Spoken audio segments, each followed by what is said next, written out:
Hello everyone, I'm Creepy Raindrops, and I'm here to assist you today. I know many of you use this video to unwind and fall asleep. So, before we begin, don't forget to like the video and subscribe to the channel. Also, where are you watching from, and what time is it for you right now? Get cozy, relax, and let yourself drift into calm. I stayed overnight in an abandoned hospital. I wasn't alone. It was the fall of 2018, a chilly October evening in the small town of Millhaven, Massachusetts. The air smelled of decaying leaves, and the overcast sky loomed low with a heavy promise of rain. I was 24 at the time, a freelance photographer trying to build a portfolio of eerie, atmospheric shots. When I heard about the abandoned St. Mary's General Hospital, a hulking, derelict structure on the edge of town, I couldn't resist. People whispered about the place. Built in the early 1900s, it had shut down in 1993 after a series of budget cuts and mysterious deaths. Locals claimed it was haunted, but I didn't believe in ghosts. Or at least, that's what I told myself. Armed with my camera, a flashlight, and a thermos of coffee, I arrived just as twilight gave way to night. The hospital loomed before me, its broken windows like jagged teeth. The paint on the facade had long peeled away, exposing weathered brick underneath. A faded sign creaked in the wind. St. Mary's General Hospital. I squeezed through a rusted side gate, careful not to snag my jacket. Inside, the grounds were silent except for the occasional rustle of leaves or distant hoot of an owl. My flashlight beam caught patches of graffiti on the walls, evidence of past intruders. A broken wheelchair lay on its side near the entrance, one wheel spinning lazily as if recently disturbed. The main doors were chained shut, but I had already scouted a way in through a ground floor window with shattered glass. As I hoisted myself inside, the air hit me, damp, cold, and heavy with mildew. It smelled of abandonment, of something forgotten yet lingering. The main lobby was an expansive hall with a crumbling ceiling. Moonlight filtered through holes in the roof, illuminating cracked tiles and overturned furniture. My footsteps echoed as I walked, the sound unnervingly loud in the stillness. I felt a strange sensation like being watched, but I brushed it off as nerves. I made my way to the second floor, drawn to what I'd read about, the children's ward. The hallway stretched ahead of me, the flickering beam of my flashlight casting long, jagged shadows. Paint peeled from the walls in strips, and rusted hospital beds lined the corridor like forgotten sentinels. And then I heard it, a faint, distant sound. It was hard to pinpoint, but it sounded like humming. My heart quickened. "It's just the wind," I muttered, more to convince myself than anything. But as I moved closer, the sound grew clearer. It was unmistakably a lullaby. I froze. The sound was coming from one of the rooms at the end of the hallway. My instinct screamed at me to turn back, but curiosity, or perhaps stupidity, propelled me forward. As I reached the door, I hesitated. It was ajar, and my flashlight revealed nothing but darkness beyond. "Hello," I called out, my voice trembling. The humming stopped. Silence enveloped the air, thick and suffocating. For a moment, I stood there, my breath shallow. Then, suddenly, the door creaked open wider, as if inviting me in. The room was small, with a single rusted bed frame and a cracked window. On the bed sat a doll, its porcelain face chipped and its eyes staring blankly ahead. A gust of wind rattled the window, and I jumped as the doll tipped over onto its side, seemingly on its own. I bent down to pick it up, but as I did, I noticed something scratched into the wall above the bed. Help me. The scratches were jagged, as if made in desperation. My flashlight flickered, and I smacked it to bring the light back. When it steadied, I caught movement in the corner of my eye. A figure standing in the hallway outside the room. "Hey," I shouted, stepping out into the corridor. But it was empty. My pulse thundered in my ears. Had I imagined it? I decided it was time to leave, photos or not. But as I retraced my steps toward the exit, I realized something chilling. The layout of the hospital seemed to have changed. Hallways that I was certain led to the lobby now twisted into unfamiliar paths. Then I heard it again, the humming louder now, and accompanied by faint footsteps. The humming grew louder with each step I took, echoing down the labyrinthine corridors. My flashlight, though still working, now seemed dimmer, as if the oppressive darkness was swallowing the beam. I glanced over my shoulder repeatedly, convinced someone or something was following me. The footsteps seemed to match mine, pausing when I paused, resuming when I moved. "Hello," I called out again, my voice a hoarse whisper. No answer, just that unnerving hum, now layered with an almost imperceptible giggle, like a child trying to stifle laughter. It sent a chill down my spine. I clutched my flashlight tighter, determined to find a way out. After wandering through endless corridors, I came across an old operating room. The double doors swung open with a groan, revealing a space that seemed more preserved than the rest of the hospital. The stainless steel operating table stood in the center, its surface tarnished, but intact. Surgical tools lay scattered around, some still sharp enough to gleam in the flashlight's beam. As I stepped inside, I noticed a peculiar smell, sharp metallic, and far too fresh for a place abandoned for decades. Blood. My stomach churned as I spotted crimson streaks leading from the table to a drain in the corner of the room. Suddenly, the humming stopped. The silence was deafening, pressing down on me like a weight. Then, the doors behind me slammed shut with a force that shook the walls. I spun around, my heart in my throat, and pulled at the handles. They wouldn't budge. The room grew colder, my breath now visible in short, panicked bursts. A soft rustling came from the corner. I swung the flashlight toward the sound, its flickering beam landing on a figure.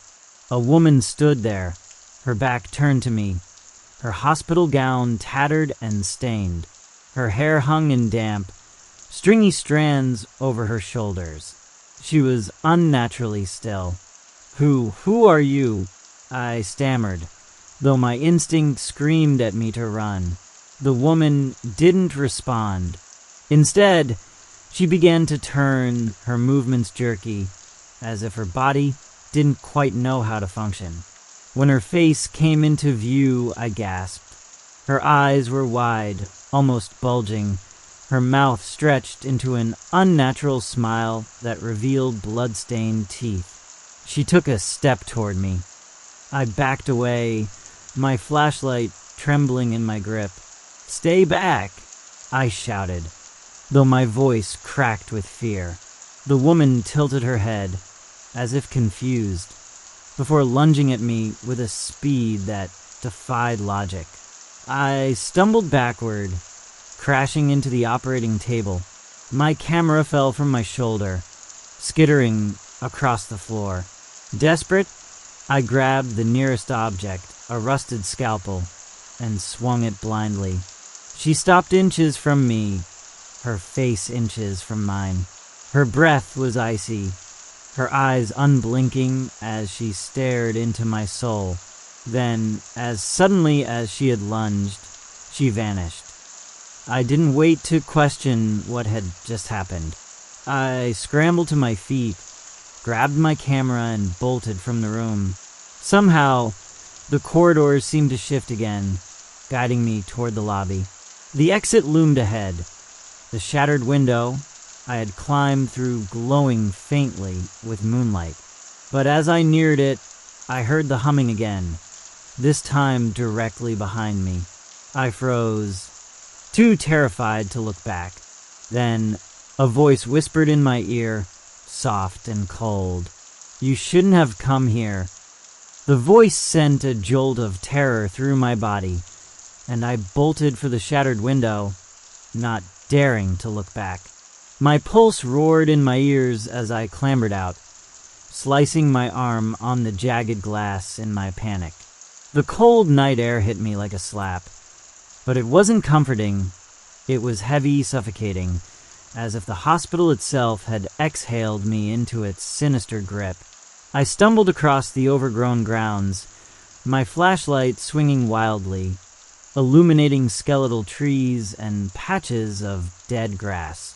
The humming, faint now, followed me into the night like a distant, taunting echo.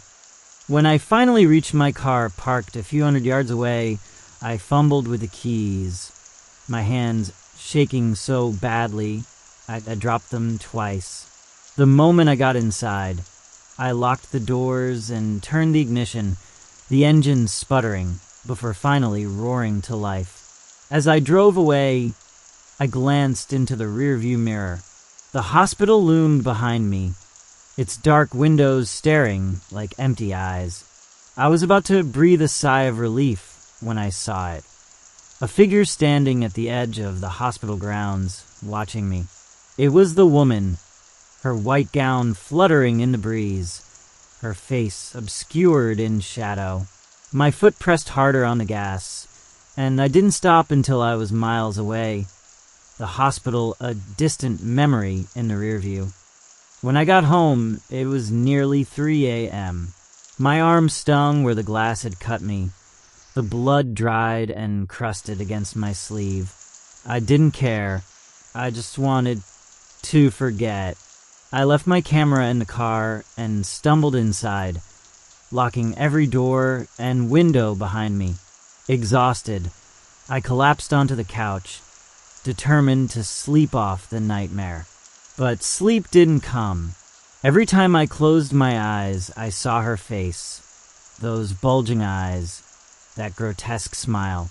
Worse, the humming seemed to follow me, faint but persistent, as if it were embedded in my ears.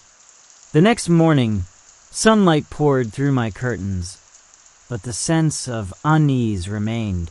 I retrieved my camera, intending to review the photos I had taken. Maybe I'd captured something that would explain what I had experienced, or at least prove I hadn't imagined it.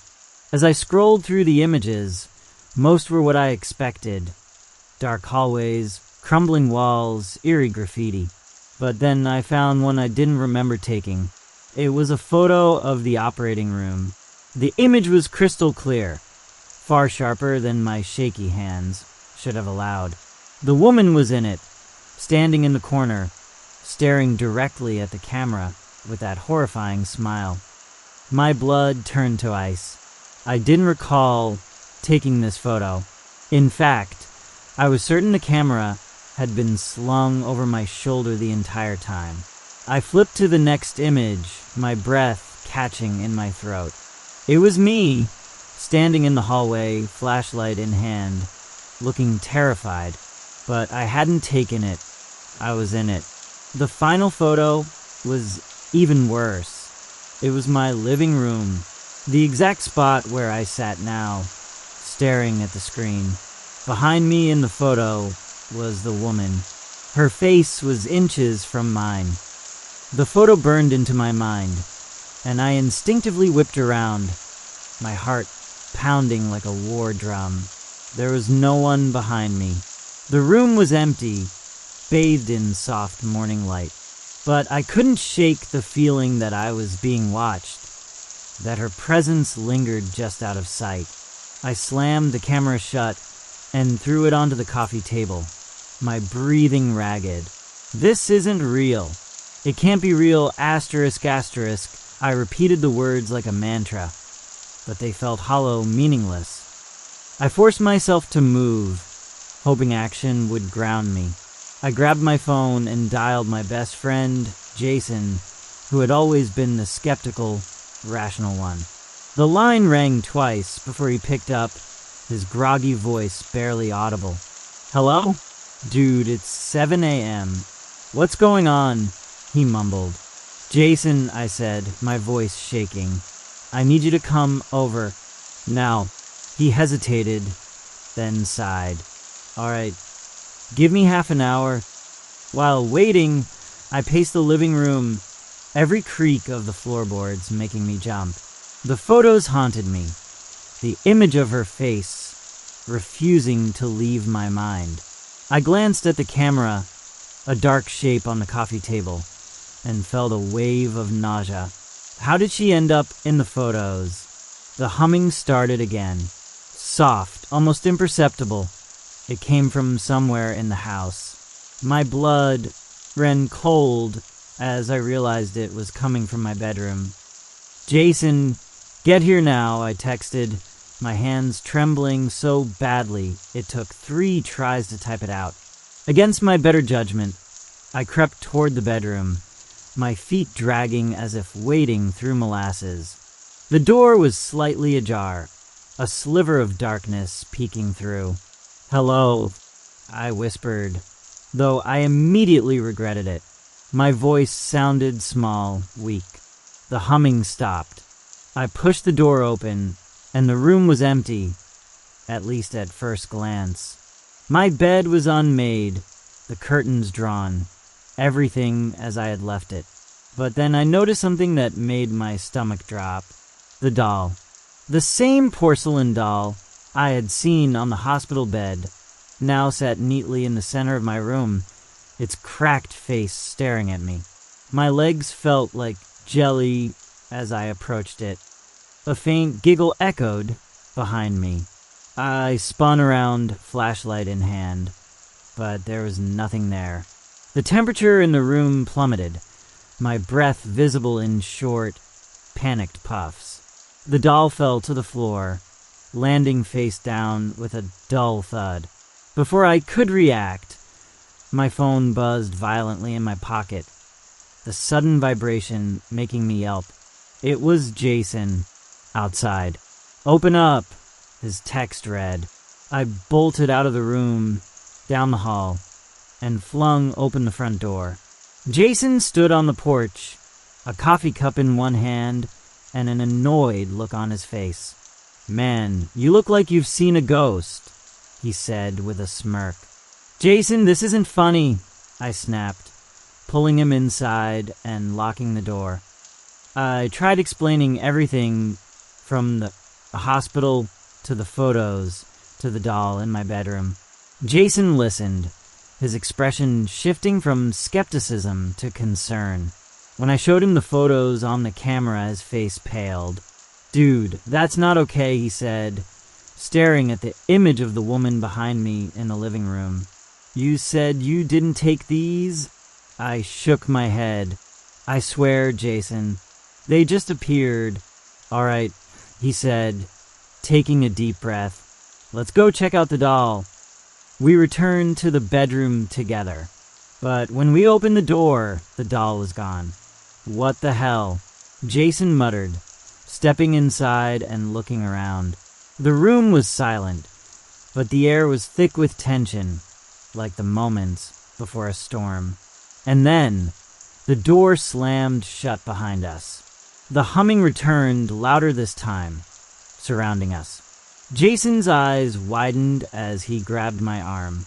"Tell me this is some kind of sick prank," he said, his voice shaking. I didn't answer. I couldn't, because in the corner of the room, she stood, her smile wider than ever. Jason froze, his grip on my arm tightening to the point of pain. The woman stood motionless, her head tilted at an unnatural angle. Her eyes, dark and unblinking, locked onto mine. The humming filled the room, louder now, vibrating in my chest like a dirge from another world. "Jason," I whispered, my voice barely audible. "Don't move." But Jason wasn't listening. He yanked me toward the door, his survival instincts kicking in. As we moved, the woman's head snapped upright, and she took a step forward. The movement was wrong, jerky, like a puppet on strings. The door wouldn't budge. Jason pulled harder, rattling the knob, but it held fast as if the house itself had decided to trap us. The woman moved closer, her bare feet dragging across the floor with an awful scraping sound. Her smile widened, splitting her face almost in two. "Do something," Jason hissed, his voice cracking with panic. I swung my flashlight at her, the beam cutting through the dark. For a moment, she stopped, her face illuminated in stark relief. That moment of stillness gave me an idea. "The camera," I said, fumbling to grab it from my bag. "Maybe we can capture her. Stop her somehow." I snapped a photo. The flash exploded, painting the room in blinding white light. When my vision cleared, she was gone. The room was silent, except for the sound of our ragged breathing. Jason looked at me, his face pale and glistening with sweat. "Did it work?" he asked, his voice shaking. "I don't know," I admitted, flipping through the photos on the camera. The latest shot showed her frozen mid-step, her body slightly blurred but her face horrifyingly clear. She was staring directly at the lens, as if aware of what I was doing. "We need to get out of here," Jason said, his voice firm. "Now." The door creaked open on its own. Jason and I exchanged a terrified glance before bolting down the hallway. The house felt alive, the walls groaning as we ran. The humming returned, louder and faster, echoing all around us. It was no longer melodic, it was angry. The living room seemed impossibly far away, but we finally reached it. Jason made a beeline for the front door, throwing it open and stepping onto the porch. I was right behind him when something cold and sharp wrapped around my ankle, yanking me backward. "Help!" I screamed, clawing at the floor as an invisible force dragged me toward the shadows. Jason dove back inside, grabbing my arms and pulling with all his strength. The tug-of-war was brutal, my body feeling like it was being ripped apart.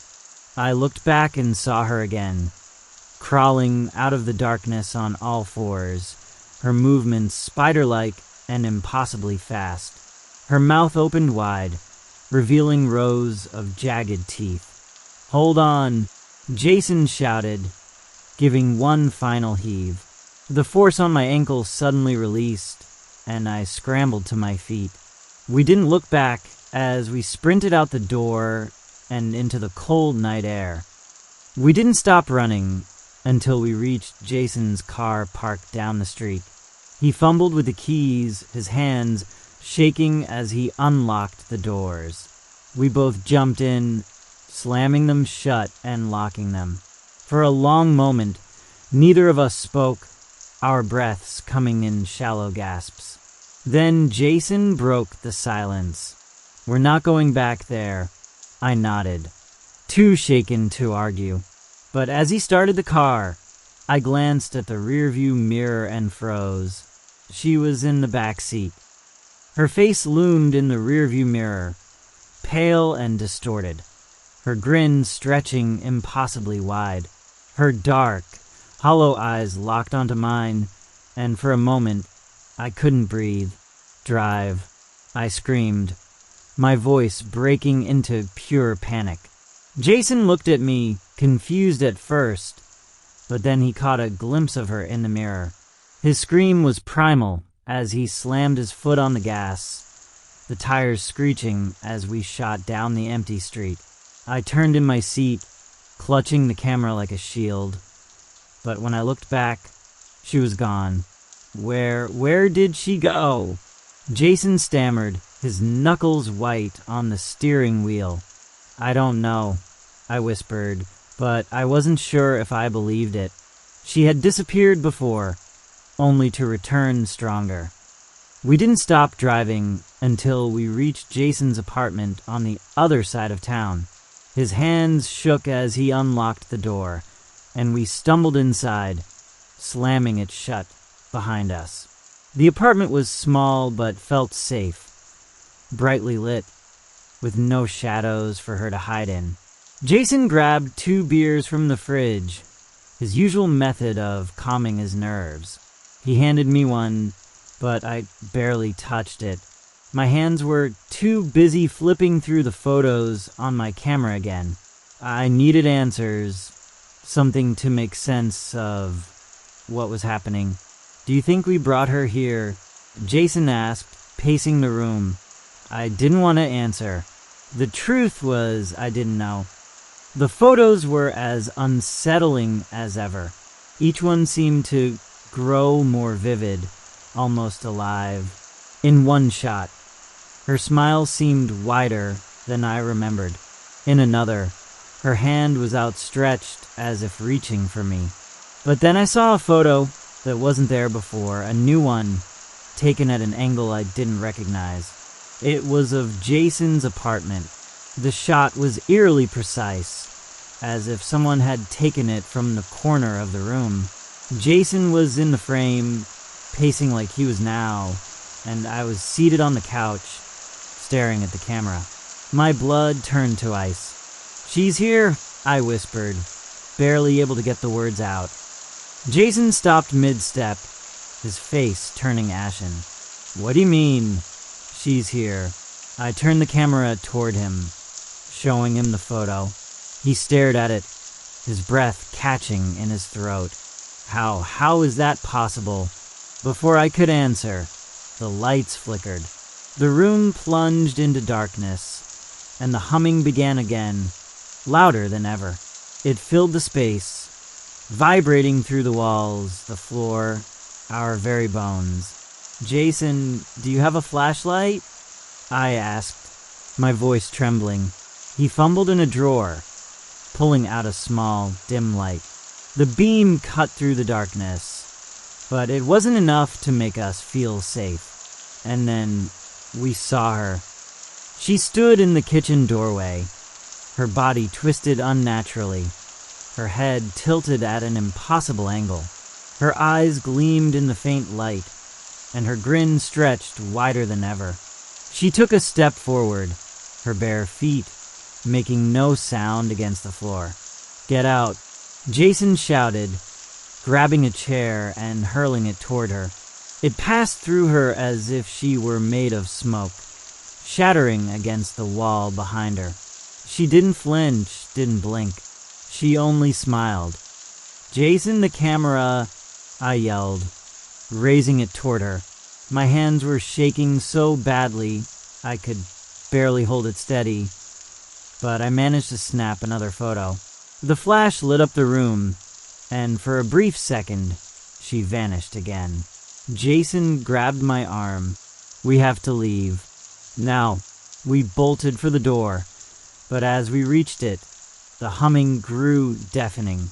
The walls seemed to close in, the air growing colder with every step. And then, the door slammed shut on its own, trapping us inside. The door refused to budge, no matter how hard Jason yanked at it.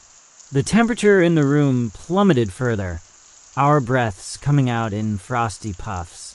The humming was everywhere now, piercing, relentless. It felt as though the air itself was vibrating with her presence. Suddenly, the flashlight in Jason's hand flickered and died, plunging us into darkness once again. "Jason," I shouted, my voice echoing unnaturally in the enclosed space. "I'm trying," he yelled back, slapping the flashlight in frustration. But it was no use. The only light came from the faint glow of my camera's screen. I clung to it desperately, scrolling through the photos for any sign of what we could do. That's when I noticed something I hadn't seen before. Tiny, handwritten letters in the corner of the operating room photo. I zoomed in, squinting at the screen. The letters were jagged and faint, as though scratched onto the wall in the photo. Free her. What does this mean? I muttered, showing the screen to Jason. Free her? Free who? Jason asked, panic lacing his voice. She, I said, swallowing hard. She must have been trapped. Maybe that's why she's doing this. Jason looked at me like I was insane. And what? You want to help her? She tried to kill us. The humming stopped. The silence that followed was more terrifying than the noise. It was a heavy, oppressive stillness that made my ears ring. Jason and I stood frozen, barely daring to breathe. And then she spoke. Her voice was soft, distorted, as though it was coming from an old, damaged tape. Help me. Jason stumbled back, clutching the edge of the table for support. This is a trick, he said, shaking his head. It has to be. But something in her voice struck a chord deep inside me. It wasn't rage or malice. It was despair. A deep, haunting sadness that made my chest ache. What happened to you? I asked, my voice trembling. The figure materialized again, her body shimmering like a mirage. She stood in the middle of the room, her head tilting slightly, her mouth opened, but no words came out. Instead, the images on my camera began to change, flipping rapidly on their own. Each photo showed scenes I hadn't captured, moments from her life. A young woman in a hospital bed, her eyes hollow and lifeless. A doctor looming over her, a syringe in hand. A body being wheeled into a dark, cold room. And then, the final image, her, strapped to the operating table, screaming silently as shadowy figures surrounded her. I looked at Jason, my voice barely a whisper. She was a patient. Something happened to her in that hospital. Jason's face twisted in disbelief. I don't care what happened to her. She's dead. She's... Before he could finish, the room began to shake violently, objects flying off shelves and crashing to the floor. Her figure loomed larger, her face contorted in anguish. The humming returned, louder than ever, making my head feel like it would split open. But amidst the chaos, her voice came again, faint but clear. Free me. Jason grabbed my arm. If you have any idea how to do that, now's the time. I stared at the camera in my hands, the last image still glowing on the screen. The photo of her screaming on the table seemed to pulse, as if it held the key. I made a decision. I looked at the camera in my hands, the image of her pleading face burning into my mind. We have to destroy it, I said, my voice firm but filled with uncertainty. The camera, the photos, they're holding her here. If we get rid of it, maybe she'll finally be free. Jason hesitated, glancing from me to the glowing screen in my hands, and then to the woman, whose shadowy form flickered between the walls, her grin widening. Are you sure about this? Jason asked, his voice shaking. We've tried everything else, and nothing has worked. She's not going to let us go unless we figure this out. I nodded slowly, even though doubt gnawed at my gut. The images on the camera were the link, the tether that seemed to keep her bound to this place. If I was wrong, we were all doomed. But if I was right, if destroying the camera could sever that connection, maybe, just maybe, she could find peace. Do you have a lighter? I asked, barely able to keep my voice steady. Jason reached into his pocket and pulled out a small silver lighter. Without a word, I took it from him and pressed it to the edge of the camera. My heart raced as the flame caught, licking at the plastic. The camera melted and crackled, the images on the screen warping, distorting, and then fading into nothing. For a moment, nothing happened. Then, a low growl emanated from the walls, vibrating through the floor beneath us. The air became thick with an oppressive force, and I could feel it, like fingers wrapping around my throat, squeezing the breath out of me. "Run," Jason shouted, pulling me toward the door. I didn't need any further encouragement. We sprinted for the front door, but it slammed shut in front of us with a deafening bang, trapping us once more. The woman was there. Her form hovered in front of us, her eyes glowing in the darkness, her body twitching unnaturally. The humming returned, sharper now, like a broken record repeating the same horrifying sound over and over. "Why won't you leave us alone?" Jason screamed, his voice raw with fear. "Free me," she whispered again, but this time it wasn't a plea.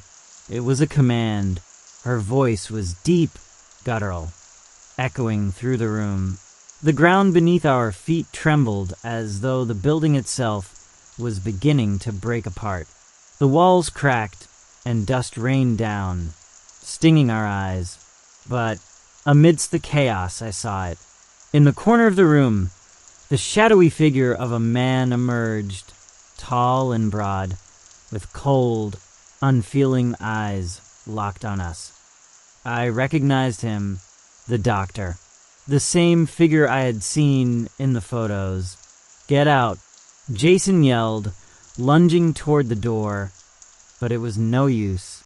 The figure blocked the way, its form dark and imposing, like an immovable wall. I realized then that the woman wasn't the only one trapped here. The doctor had to be part of it too, the one who had caused her suffering. And now he was here to finish what he started. I grabbed Jason's arm. "We have to break the connection. It's not just her. It's him too." Jason stared at me in confusion, but his eyes flickered toward the photo of the doctor on my now-destroyed camera. The photos, they kept them both here. But what do we do now? "Burn the house down," I said, my voice desperate. "It's the only way to stop them both." Without waiting for his response, I ran toward the nearest window, grabbing a lamp from the table and smashing it on the ground. I yanked the cord free, and the glass shards crunched underfoot as I approached the gas stove. I was shaking so violently, I almost couldn't manage to light the fire. But then, with a spark, the flame caught, and I set the curtains alight. The room exploded into chaos. Flames licked at the walls, and the air became thick with smoke. The doctor's figure began to waver, as though the heat was causing him to disintegrate. The woman's form twisted in agony, her body spasming as the fire engulfed the room. But even as the flames spread, her voice echoed one last time. "Asterisk, asterisk, free me. Asterisk, asterisk." Jason and I rushed to the door, finally breaking through. We tumbled outside, the heat of the fire chasing us into the cool night air. Behind us, the house began to collapse in on itself, consumed by flames.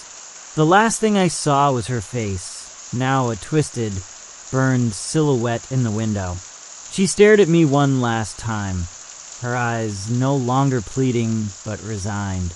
And then, with the final roar of the flames, she was gone. We didn't speak for hours as we drove away from the burning ruins of the house. It felt like we had narrowly escaped something terrible, something ancient and vengeful. I glanced at Jason, and for the first time since it all began, I saw something in his eyes. Relief mixed with disbelief.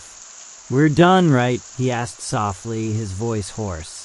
I nodded. "It's over." But even as I said the words, a tiny flicker of doubt settled deep within me.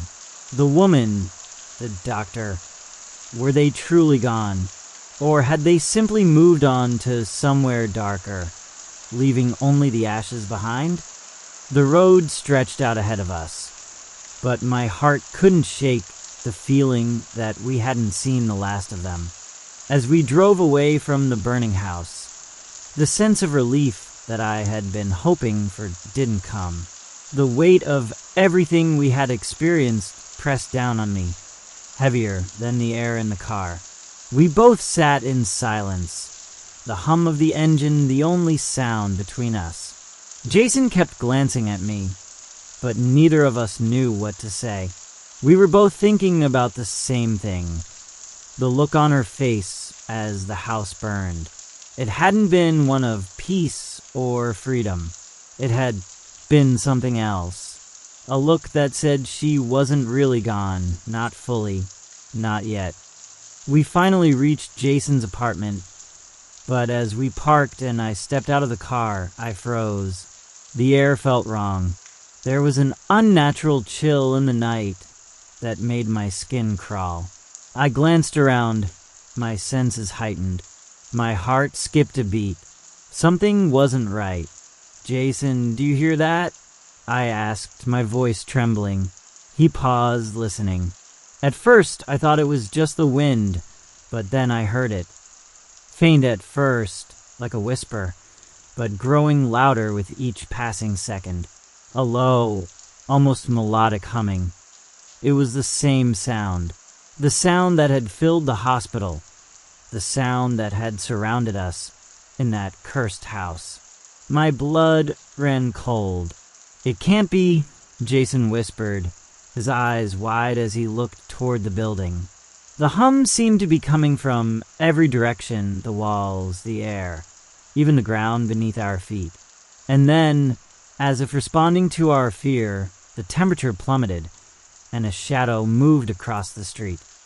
I turned, heart racing, my breath coming in short gasps. There, standing just outside the building, was her figure, her pale face illuminated by the streetlights, her eyes fixed on me with that same twisted, hungry smile. I stumbled back, my mind racing to make sense of what I was seeing. How could she still be here? The house had burned down. She should be gone. "Jason, I began, but my voice faltered. Jason, his face pale with fear, grabbed my arm. "Get inside." Now, we turned and ran for the door, but as I glanced over my shoulder, I saw her move. She wasn't walking. She was gliding, her feet not touching the ground. And as she moved closer, I realized something even worse. Behind her, in the shadows, the doctor stood, his dark eyes watching us. I slammed the door shut behind us as Jason fumbled to lock it. We collapsed against it, gasping for air. "What the hell was that?" Jason panted, his hands shaking. "We burned her. She's supposed to be gone." "I don't know," I whispered, "but it's not over. It can't be." The humming intensified, louder than before, as though it was coming from inside the apartment now. The walls seemed to pulse, alive with the eerie sound. I looked at the window and saw her reflection in the glass, her face twisted in a grotesque smile, her hands pressed against the outside. And then I saw it. A photo. It was on the floor, just beneath the window, as though it had been placed there deliberately. I bent down slowly, my stomach churning. I didn't want to look, but I had to. I picked it up, my hands shaking uncontrollably. It was a picture of Jason and me, taken moments ago in front of the apartment, and in the background, behind us, was her. Her form dark and blurry, but unmistakable. "She's already inside," I whispered. The door to the apartment rattled, and then the humming stopped. The silence that followed was deafening. The silence seemed to stretch on forever, wrapping around us like a suffocating blanket. The air was thick with tension, each breath I took feeling heavier than the last. Jason and I stood frozen, staring at the photo in my trembling hands, unable to process what we were seeing. She howled. Jason whispered, his voice barely audible. His eyes were wide, filled with disbelief. How could she be in the picture? We just saw her outside. The door rattled again, louder this time. It was as though she was testing the strength of the locks, her presence pushing against the very walls of the apartment. "We need to get out of here," I said, my voice urgent. "She's here, and she's not leaving." Jason nodded, his face pale. We moved toward the window, peering out through the blinds. But all we saw was the dark street, empty and still. It was as if the world outside had stopped, holding its breath. The moment I turned away, the humming returned, louder and more aggressive than ever. My heart skipped a beat. It was inside now. The sound reverberated through the walls, the floor, the very air we breathed. Then, a figure appeared in the hallway outside, its shadow creeping under the door like ink spreading across paper. "Don't open it," I whispered, but I could already hear Jason's footsteps approaching the door. He was moving instinctively, like he was being pulled toward it, and despite the terror in my chest, I couldn't stop him. "Jason, no!" I cried, grabbing his arm just as his hand reached for the doorknob. His face was distant, his eyes unfocused. "I have to see her. We have to stop her." Before I could respond, the door suddenly flew open with a violent force, knocking Jason off his feet. The room was flooded with an intense cold, so sharp it burned my skin. I stumbled backward, my heart hammering in my chest. There, standing in the doorway, was the woman. She was no longer just a figure.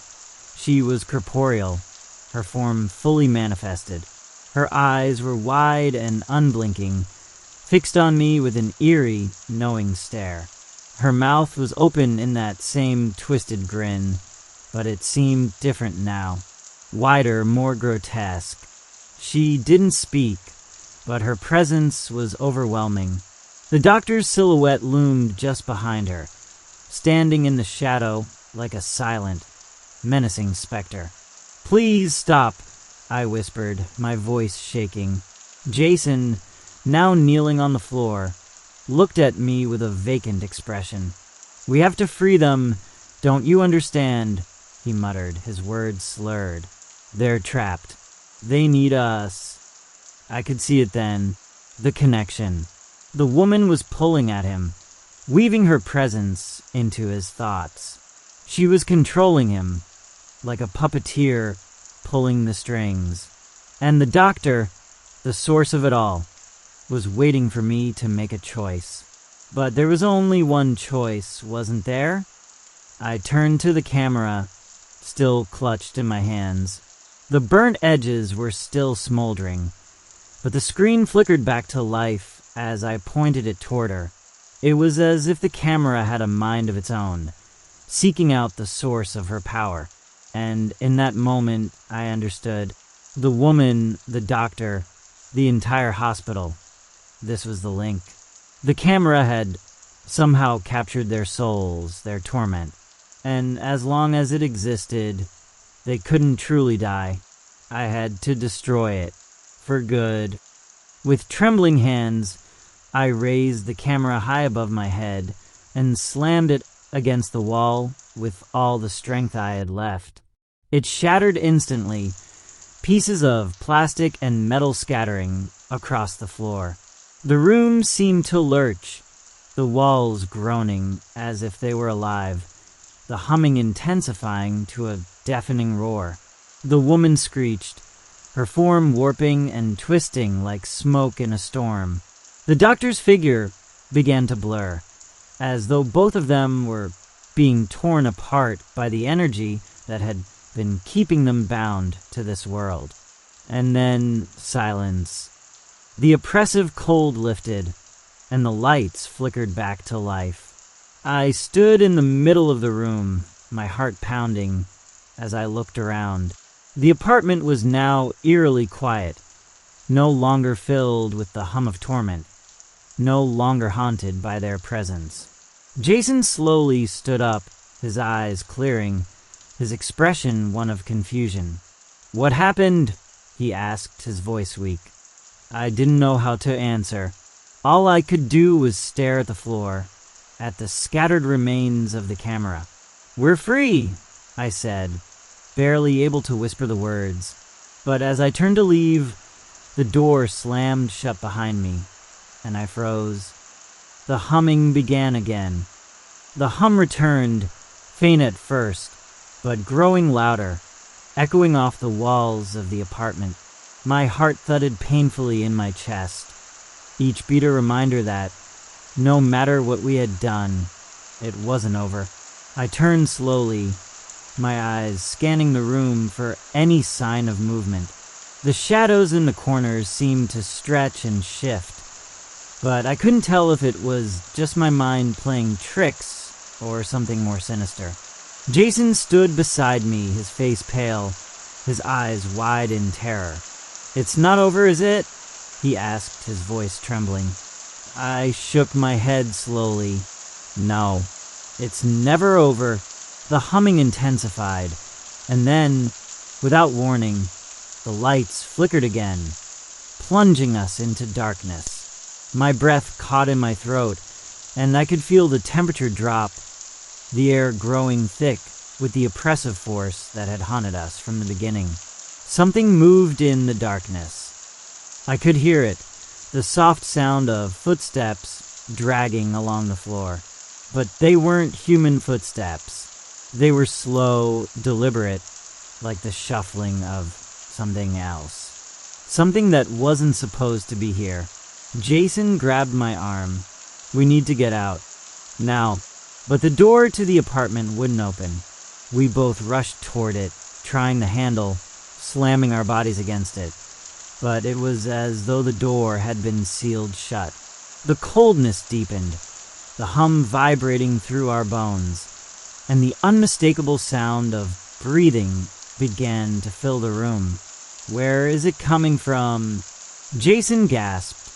I looked around frantically, and then in the corner I saw it. A shape, a dark, indistinct form, rising from the shadows in the farthest corner of the room. At first, I thought it was just the way the darkness was playing tricks on my eyes, but then it moved.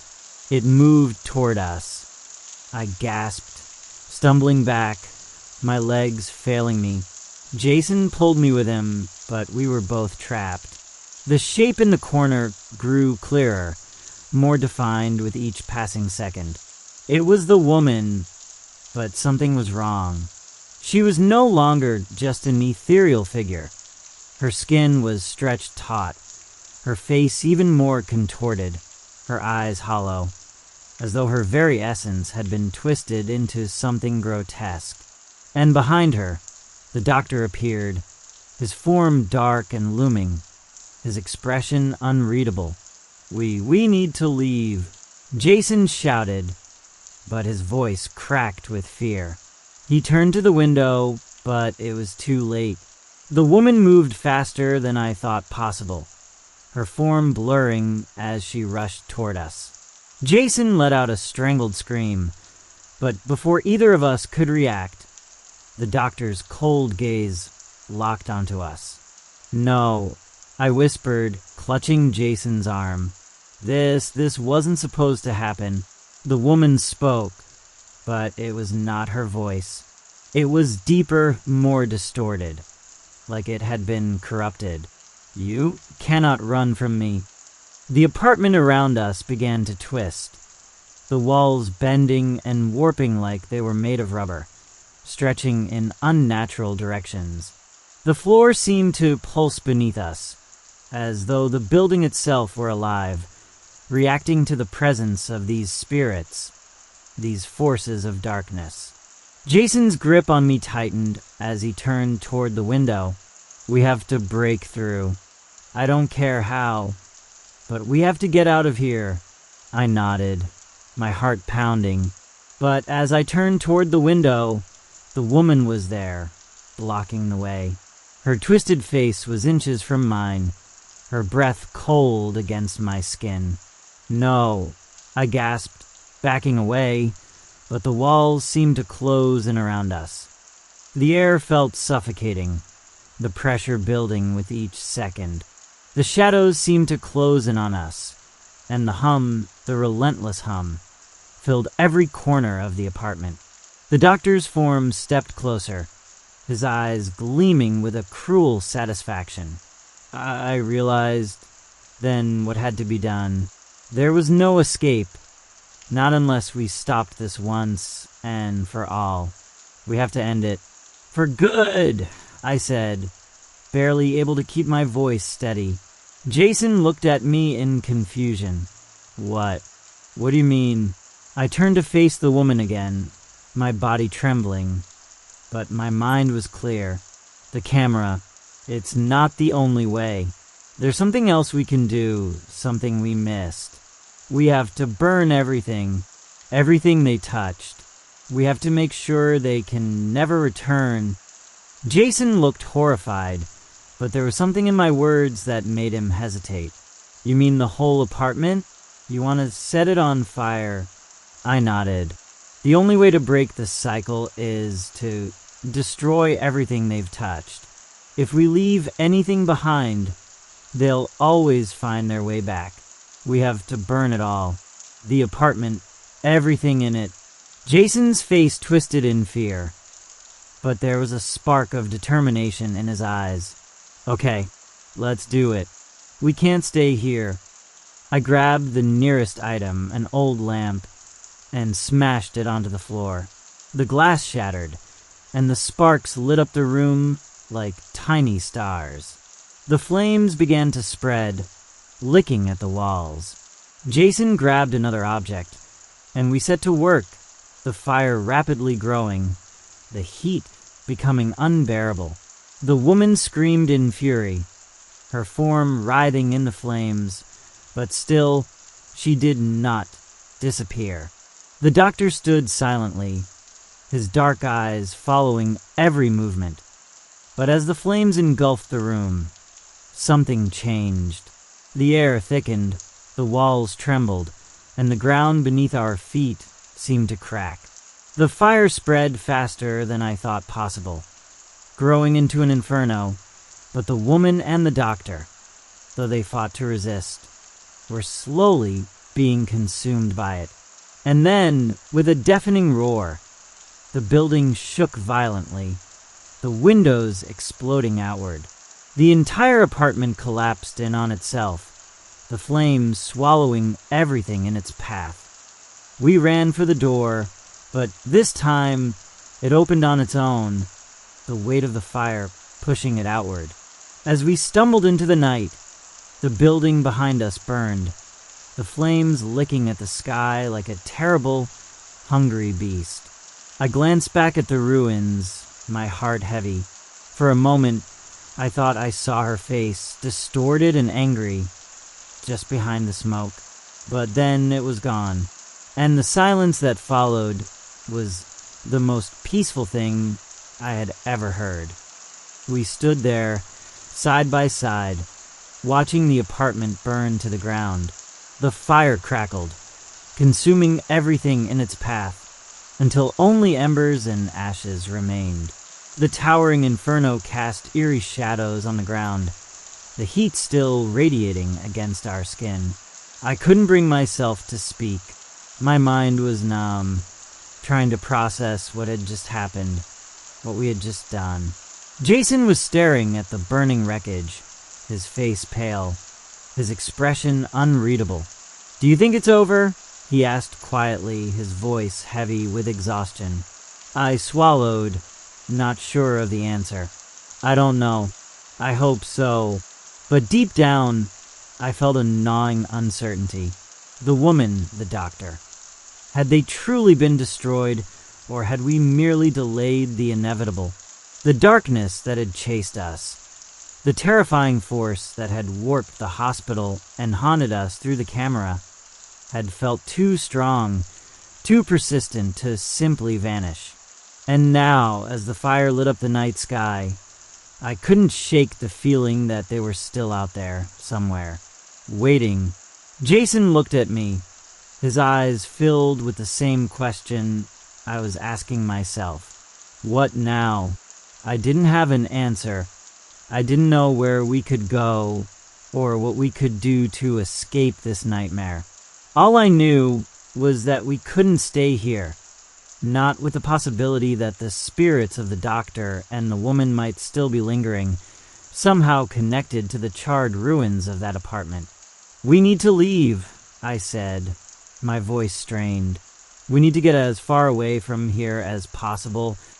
We didn't speak much as we walked away from the burning building, the weight of everything we had experienced pressing down on us.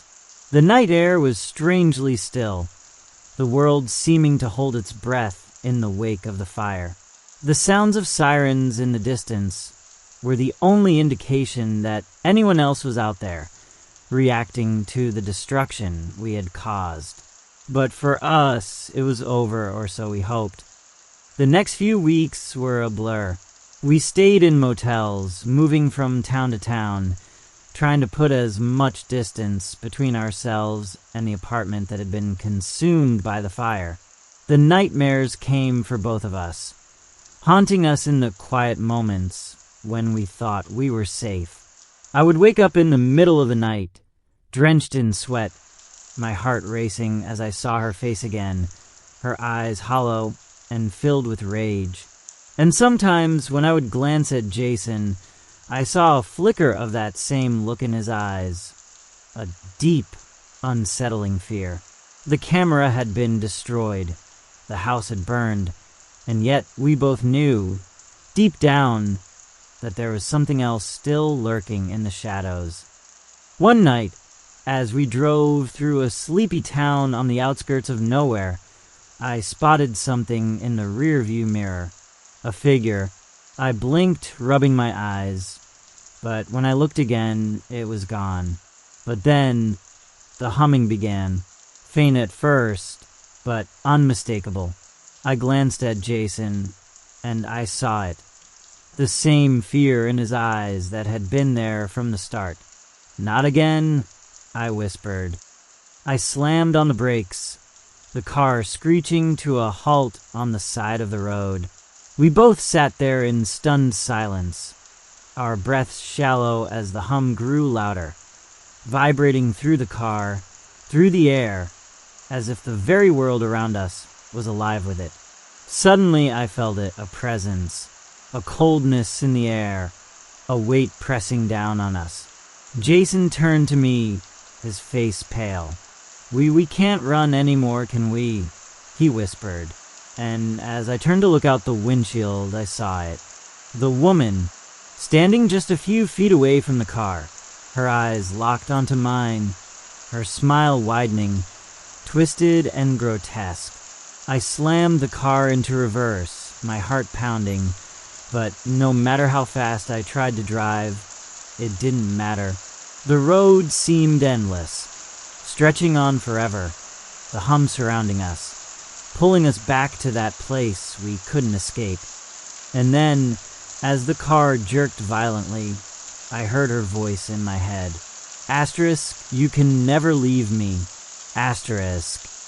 The car lurched forward, its wheels screeching against the asphalt as I slammed the pedal to the floor.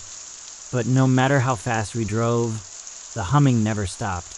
It was all around us, inside the car, inside my head, a maddening, inescapable sound. I glanced at Jason, who was staring ahead, his eyes wide with terror. "What do we do?" he whispered, his voice cracking. "What do we do now?" There was no answer, no plan, no way out. It was as if we had crossed some invisible threshold, one where the past and the present collided in an endless loop.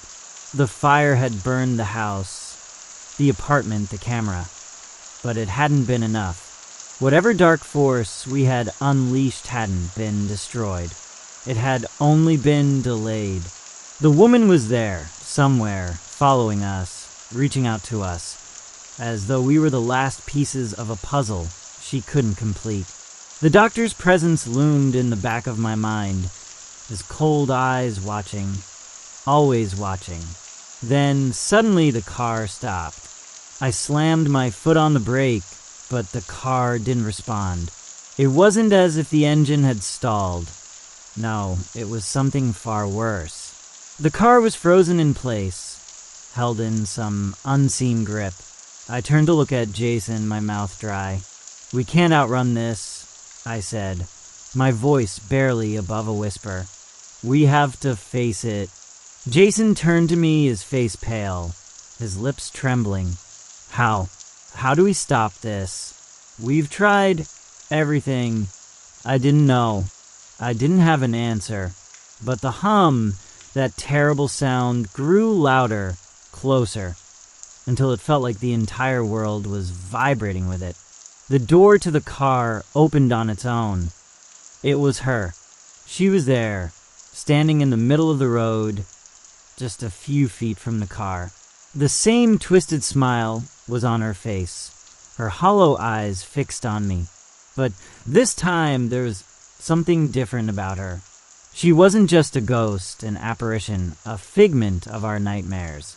She was real, and she was angry. Her voice, when it came, wasn't a whisper this time. It was a scream. No, it was a command, a demand. "Come with me." The words pierced my mind, sharp and unrelenting. And before I knew what I was doing, my hand moved, reaching for the door handle. I couldn't control it. It was as if my body was no longer my own. "Stop," Jason cried, grabbing my arm, his face twisted in horror. "Don't. She's controlling you." But it was too late. The moment my hand touched the door, I felt it, a rush of cold, of darkness, sweeping over me like a wave. I stumbled out of the car, moving without thought, toward her. The woman's form stretched and distorted, her smile growing impossibly wide. She was pulling me toward her, her presence wrapping around me like chains, suffocating me, pulling me deeper into the abyss. And then, as I reached out to her, I saw it. The doctor. He was standing behind her, his cold eyes locked onto mine. There was no escape. Suddenly, the ground beneath me cracked.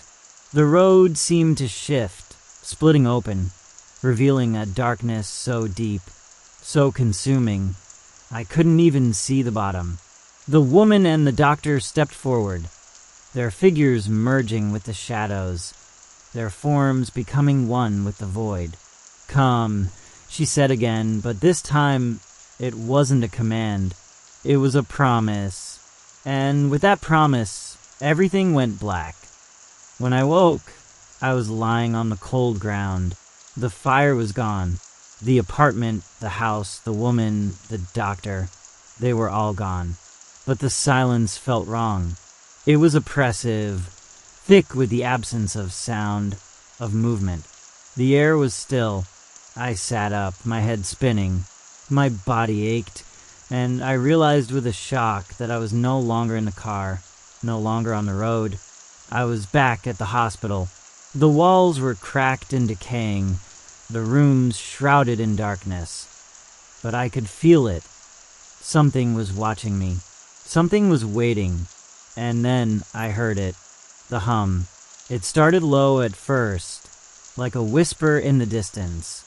But it was growing louder, closer, wrapping itself around me like a familiar, suffocating embrace. I turned, my heart pounding in my chest, and saw her. The woman, standing at the end of the hallway, her eyes glowing faintly in the dark. She smiled, and for the first time I understood. This was where it had all started, and now it would never end. The humming grew louder still, and I realized in that moment I was no longer alone. The darkness took me,